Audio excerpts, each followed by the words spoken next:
Welcome back to another episode of Strength and Conditioning for eSport Athletes.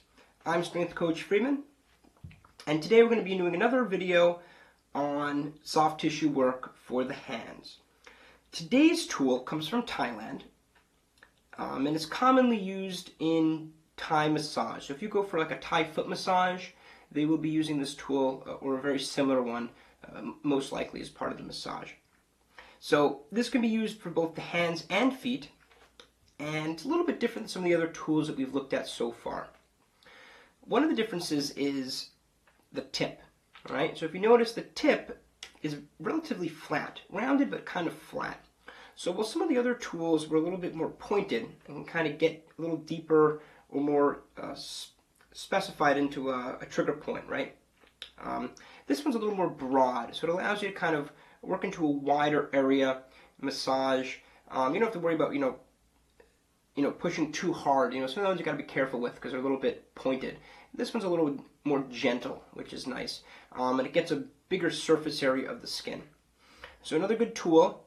Sometimes this tool actually will be used, not just the tip, but the side, right? So people will sometimes use lotion or oil and use this to kind of rub into the hand or foot.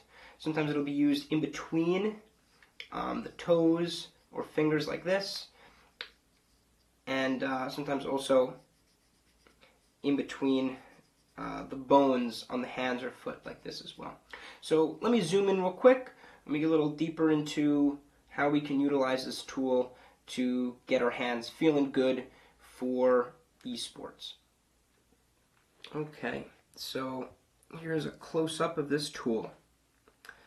As I said, the tip is rather flat. Right? It's kind of a flattened tip, rounded, but pretty flat on the end. It's a Thai-style tool, similar to some of the other ones we covered in previous videos. And you really can use both ends, right? You got the thinner end and the thicker end. We're going to use it pretty much how we did in the past, right? Other videos where you're kind of working to different trigger points. Again, you can look at a reflexology map. That will give you some guidance. I tend to just kind of go by feel, right? I just kind of go through different parts of the tissues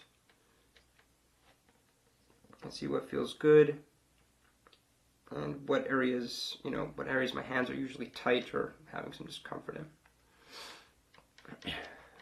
Just kind of work down the digits. A lot of times in Thailand they would kind of put a little twist at the end. And sometimes they would also use some kind of lotion or oil when using this. So if that's something you want to try out, feel free. Just make sure you can clean your tool afterward.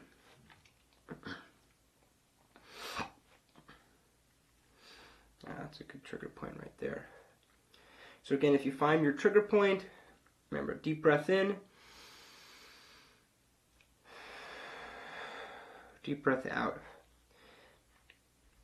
Usually 3 to 5 deep breaths, you should start to feel the trigger point start to dissipate.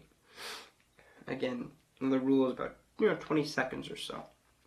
But every trigger point's different, every person's different, so it's just kind of a guideline. If you feel you want to spend a little more time on it, that's fine. If it feels better after 5 seconds, that's fine too.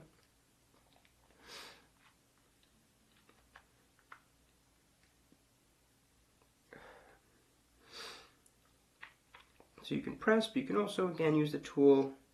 If you feel an area's sensitive, you can always kind of massage around, look for other areas, or try to hit that trigger point from different angles, right?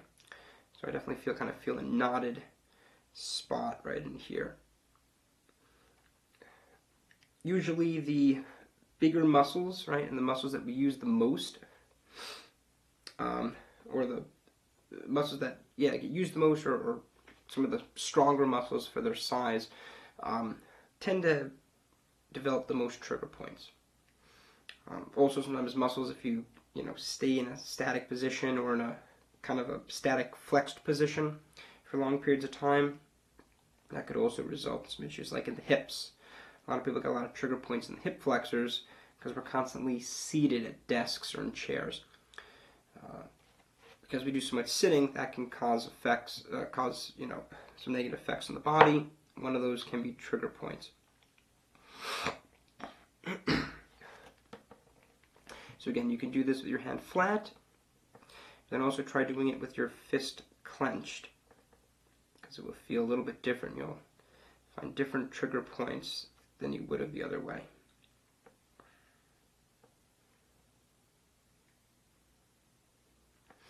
Again, you can gently work between the bones, but again, always be very careful of this. If you're not comfortable with doing it, then skip it. There's really no need. You're not really doing too much by working to that area.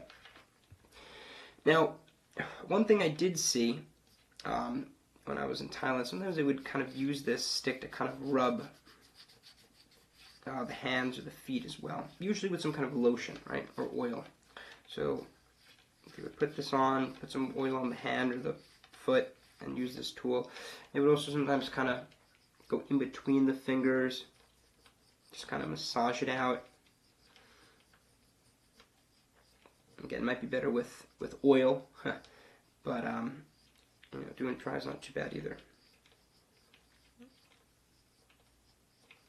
But just a gentle kind of rub in between.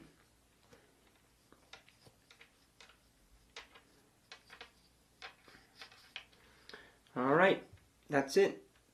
Again, simple tool, similar to some of the other ones we talked about, but each one has a bit of a different feel. It can be used for slightly different things. So that's why I like having a collection, having a wide arsenal of different tools I can use to get whatever job I need done. So thanks for watching, and tune in for future videos.